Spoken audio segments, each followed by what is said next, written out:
capitalism or socialism? Which one is more democratic?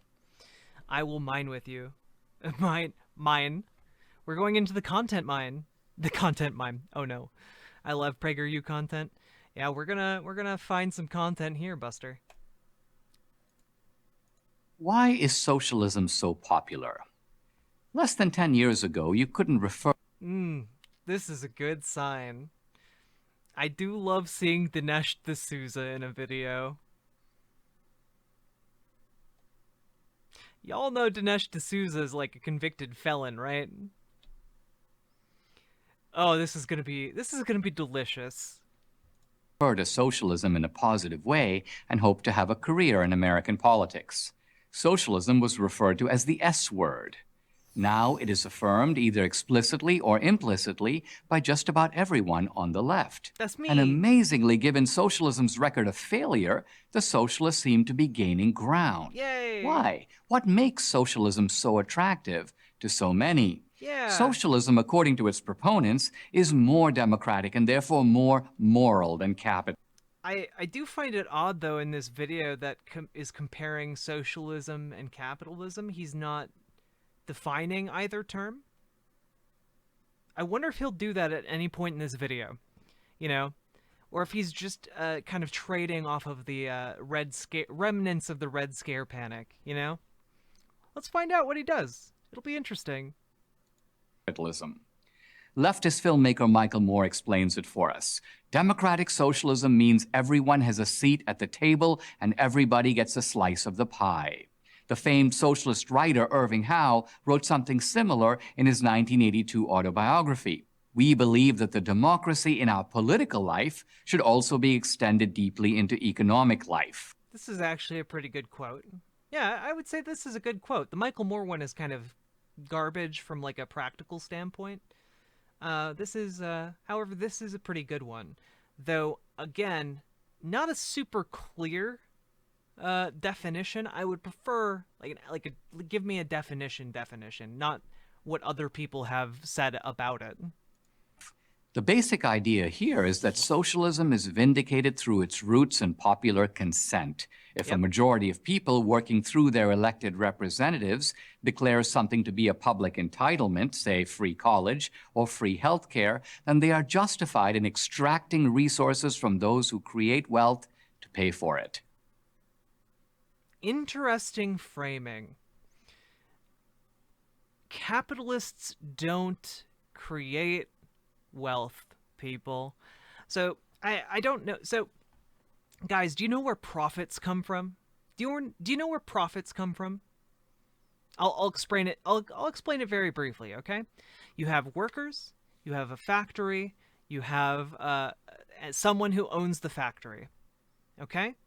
Workers go into the factory, they work at the factory, they produce goods from raw materials, and then the capitalist takes those goods and sells them for more than the materials were worth.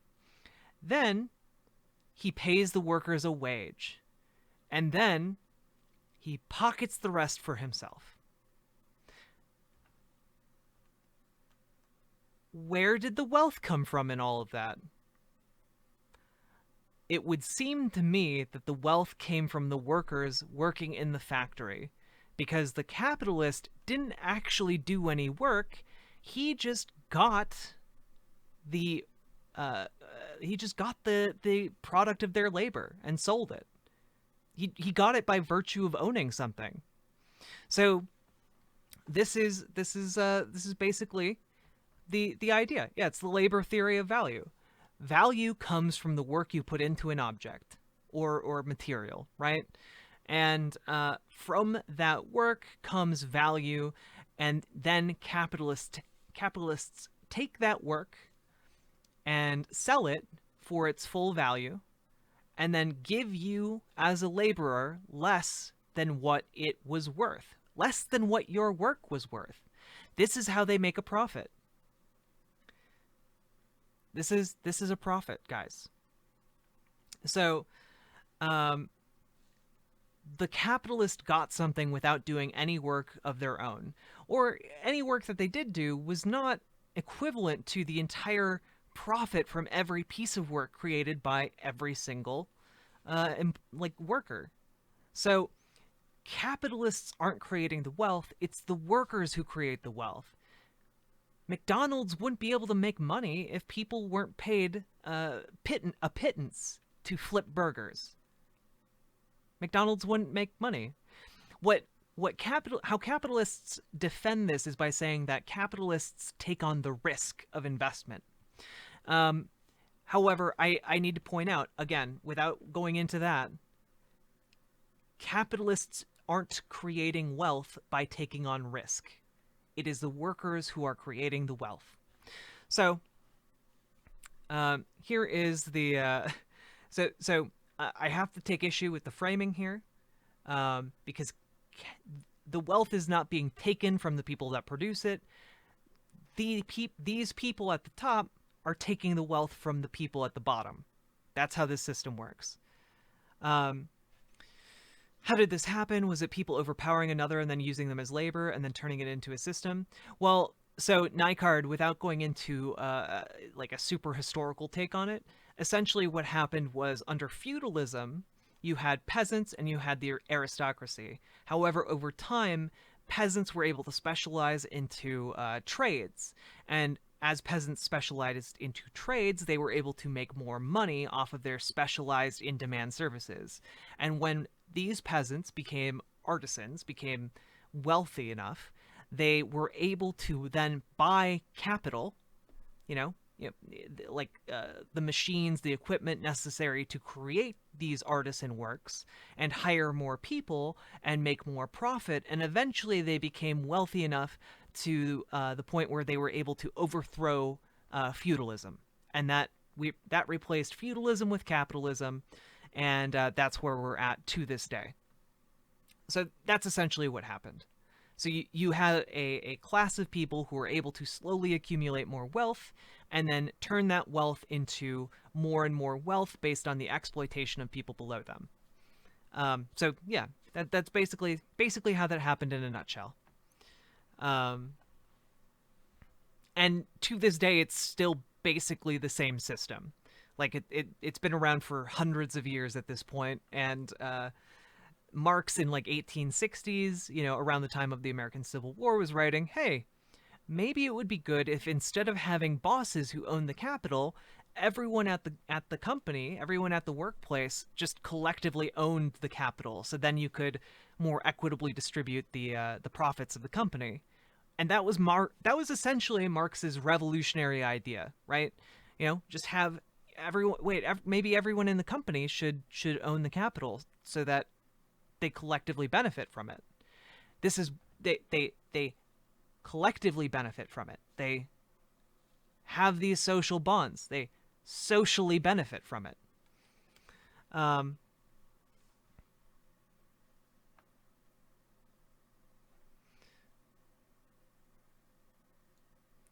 Just want to give a shout out to Lemmy Roo on Twitch. I think some people in this chat might appreciate your platform.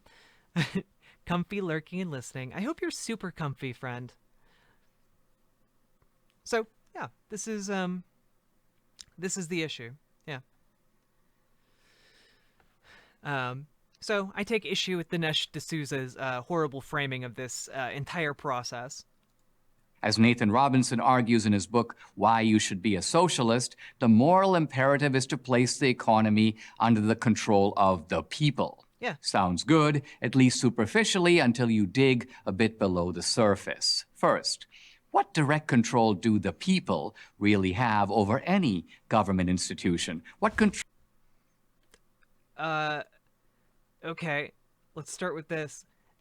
They have a hell of a lot more control over a government institution than they do over a private company's institution, my dudes. Like way more. We live in a democracy. Yeah, we actually have agency over our democratic process. Do you have agency over a private company? No, you don't.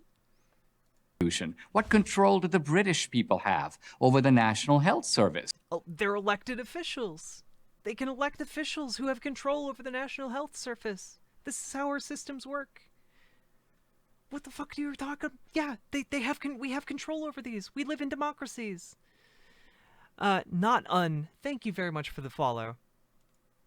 What control do Americans have? And also, Dead Draw Todd, absolutely. Democracy is better than capitalism, always. No exceptions, always. Pelletuomo, thank you very much for the follow. I appreciate it. And Dead Draw Todd, I appreciate that as well.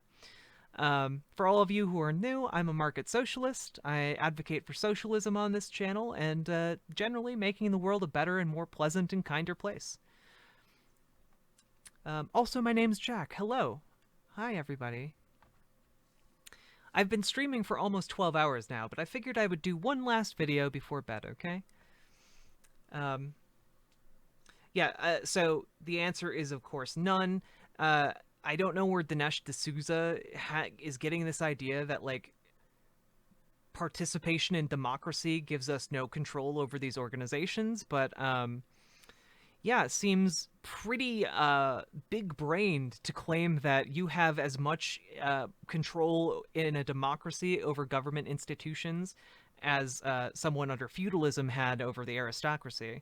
Seems pretty not accurate, in my mind. Pretty not accurate.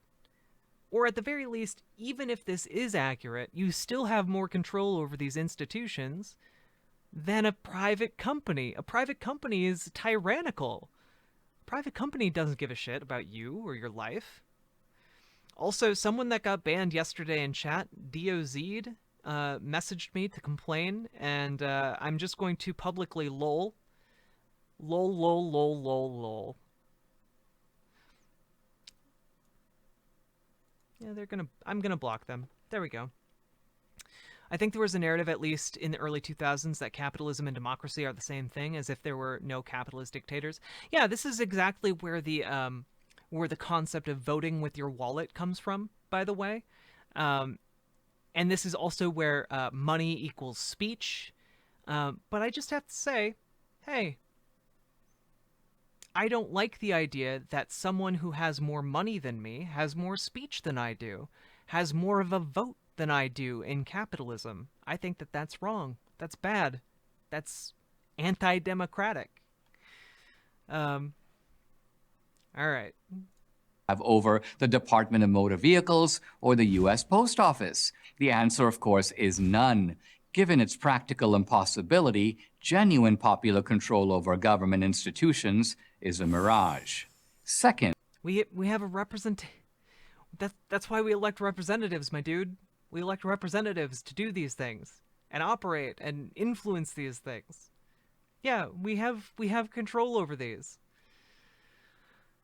Didn't Yugoslavia collapse because the Serb majority ruthlessly oppressed religious and cultural minorities within its dominion?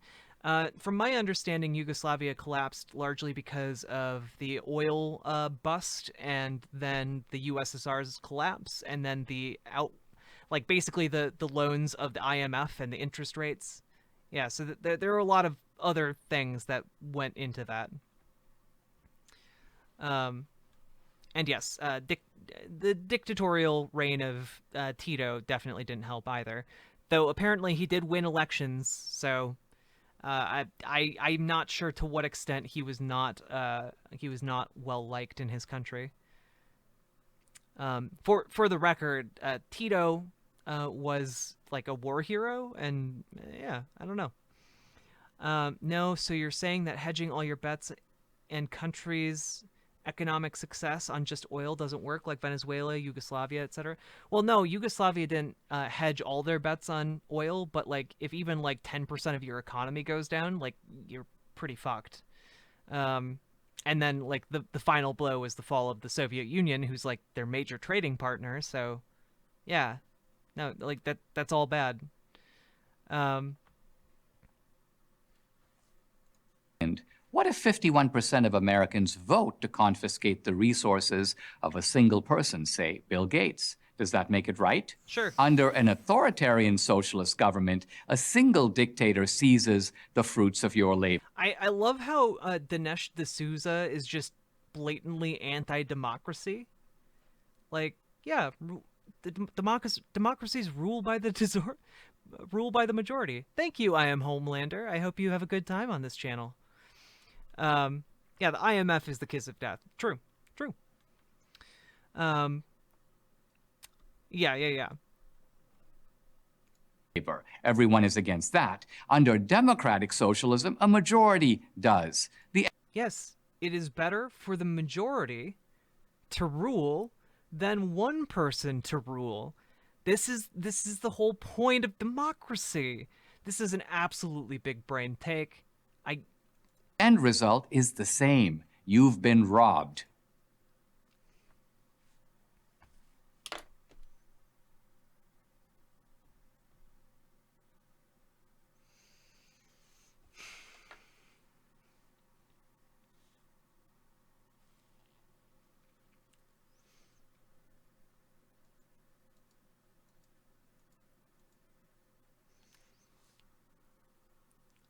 Okay, you can ignore this, by the way. An authoritarian government is ruled by one individual. That one individual, whether they are socialist, whether they are capitalist, doesn't matter, can totally fuck up your life on a whim. This is why it's better to be ruled by the majority of people, because the majority of people then operate in the best interest of the majority. This was the revolution of this was the revolution of democracy, guys. This is absolute nonsense from Dinesh D'Souza. Yeah, Socrates was also anti-democratic. True. Can we separate authoritarian and dictator? I think authoritarianism and dictatorships tend to go hand in hand. Yes, these brain worms are indeed soul crushing. Soul crushing. Is the same. You've been robbed. The fundamental problem with democratic socialism, however, is its assumption that in a free market system, the economy is not under the control of the people. This is exactly the opposite of how things work. Let me explain. Each of us are not only citizens, we are also consumers. These are overlapping categories. Every citizen is a consumer, and every consumer is also a citizen. The consumer, like the citizen, is a voter. As citizens, we vote once every 2 or 4 years. As consumers, we vote many times a day. Okay, so this is where Dinesh D'Souza is going to tell you that a free market system is basically a democracy because you can vote with your wallet, you can vote with your purchases and your buying decisions, except here's the issue with that. People who have more money than you have more votes than you in such a society. So, anyone who's richer than you in a free market system has disproportionate amounts of power.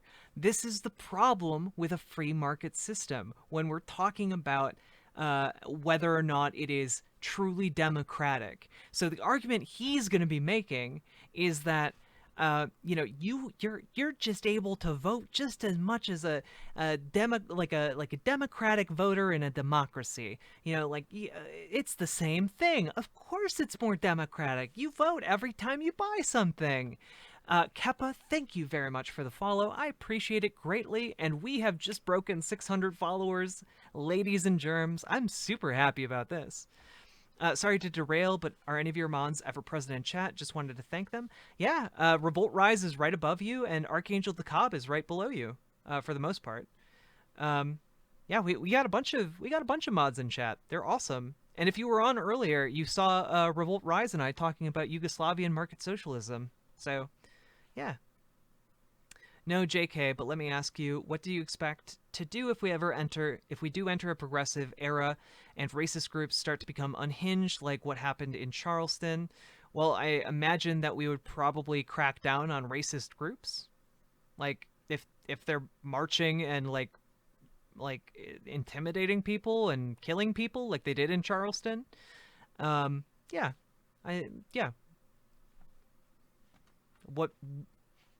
I'm not sure what other people would do, but yeah. Yes, thanking the mods is your patriotic duty, citizen.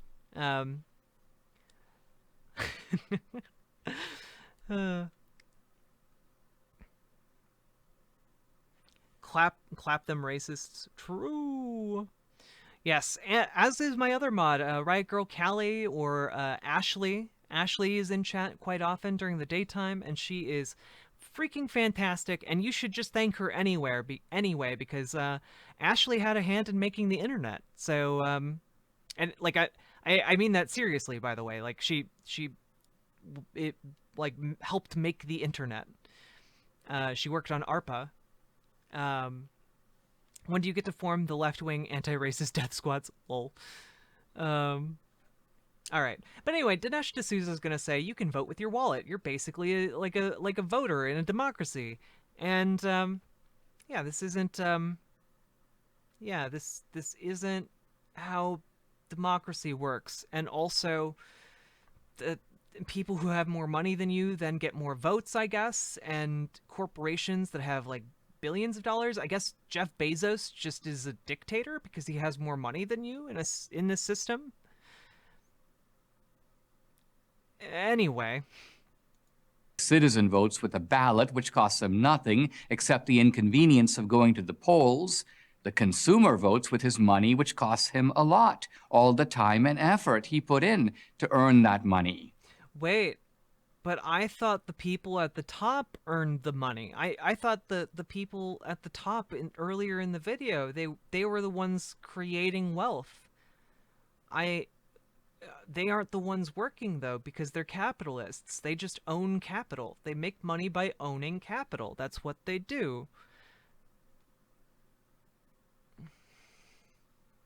So if there are some consumers that are earning money by working a lot and using their time, and then there are other consumers that earn their wealth by just owning things, I think this system probably privileges a class of people, a capitalist class, to operate the system. So which of these is more democratic, guys? Let's finish the video, I guess. I'm already tired because I know what the rest of the video is going to be now. Only a fraction of citizens are eligible to vote at the ballot box, but every consumer votes in the marketplace. Wait? I mean, wait, why is this fraction so small, though? Most people should be eligible to vote. Unless they've been disenfranchised. Whatever. Even felons, even children. Illegal aliens cannot vote for political candidates, but they too vote with their money. Moreover, citizens participate in a system of representative democracy. Their views are filtered through the politicians who represent them. Consumers, by contrast, vote in a system of direct democracy. If you prefer an Audi to a Lexus or the app. Yeah, so again, I need to point out that this model is not the same, because you can have people with much larger lines going into these products, going into these things. By the way, this is something you can see even like when it comes to like books, right? Like if you publish a book, right, it's actually pretty common, if you have the money to do this, to buy a lot of copies of your own book so that it gets onto the New York Times bestseller list, like or other bestseller lists. So like, yeah, you actually have an advantage if you have more money in a lot of different ways in the free market. So anyway, this is just one example. Apple iPhone to the Samsung Galaxy, you don't have to elect some other guy to exercise these preferences. You do it directly yourself by paying for them. Here we see the secret of how those billionaires like Jeff Bezos got so rich.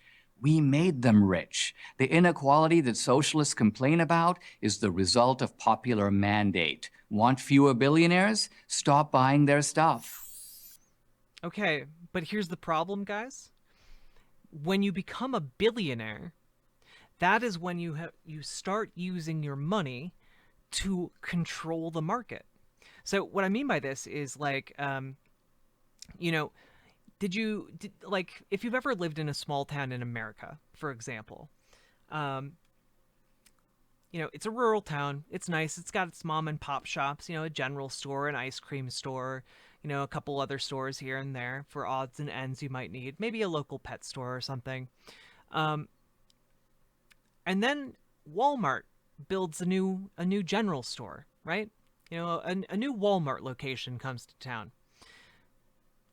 What tends to happen when this happens? Like I feel like most people understand when a Walmart is built in their town what is going to happen, right? Because it's happened to so many other rural towns in America.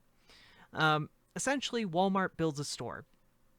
And what Walmart can do, because it has way more money than any of the other businesses in town, and the people who run it can run it at a loss, and the people on the top want to run it at a loss, and they can afford it because they have enough money to weather whatever shock to their income it does. Walmart suddenly is selling everything extremely cheaply. Extremely cheaply. And people go to the Walmart because they're in tight economic circumstances and they need to save money. So they go where the products are cheaper. And they go to the Walmart. And business slowly shuts down around town until all the mom and pop stores are gone. And this is done so that Walmart can control the market of that tiny town. So suddenly, where there were once a variety of mom and pop stores, there's now just Walmart. So everyone is forced to go to Walmart. And you know what happens when everyone's forced to go to Walmart?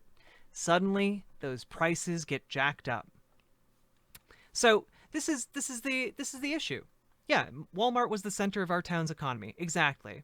So this is how, when you have a lot of money, you don't have free choice. Or sorry, when we live in a free market economy, you don't actually have free choice because the people who are wealthier than you can dictate what choices are available to you. Is that democratic? Is it democratic to have a wealthy billionaire dictate what you can and cannot have? I don't think so. Apparently, Dinesh D'Souza disagrees. Apparently, he thinks that's true freedom and democracy. And that's not even touching on the fact that, companies are owned within companies are owned within companies are owned within companies within ever-growing companies until you get to the very top, a nesting doll of companies, all the way to the pinnacle. And then you find that, 17 companies own everything in the world, and no matter what you buy, this is why, by the way, there is the phrase, there is no ethical consumption under capitalism, because it's all going to the same place and it's all exploiting everybody else. So, this is part of the issue with capitalism, and it's sure as shit not democratic. Free markets work not through greed or exploitation, but by satisfying our wants. And the most successful entrepreneurs. This video, by the way, is absolutely only catered towards rich conservatives or neoliberals or like really relatively well-off people, because are you kidding me? Are you the system works by catering to our wants? No, the system dictates our wants and it exploits our needs for as much as it can. This is absolutely unbelievably misleading. This video's abhorrent to me. Successful entrepreneurs are those who anticipate our wants even before we have them. No one wrote Steve Jobs asking him to make a phone that took pictures, allowed people to text messages, and listen to music. He conceived it and built it before we knew. Steve Jobs didn't conceive this and build it himself. He stole the idea and he took the technology. Literally every part of the iPhone was made using public money.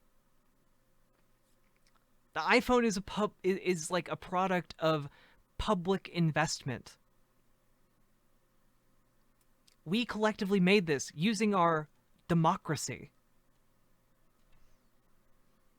Steve Jobs just packaged it and sold it to us in flashy boxes with a black turtleneck sweater.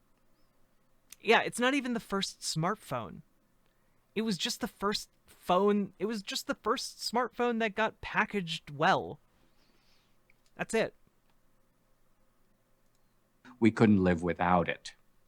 Market economies involve a level of popular participation and democratic consent that politics can only envy. Now, market economies. Did you know that markets are not exclusive to capitalism? We had markets before capitalism. We will have markets long after capitalism is gone. We can have a market economy under socialism.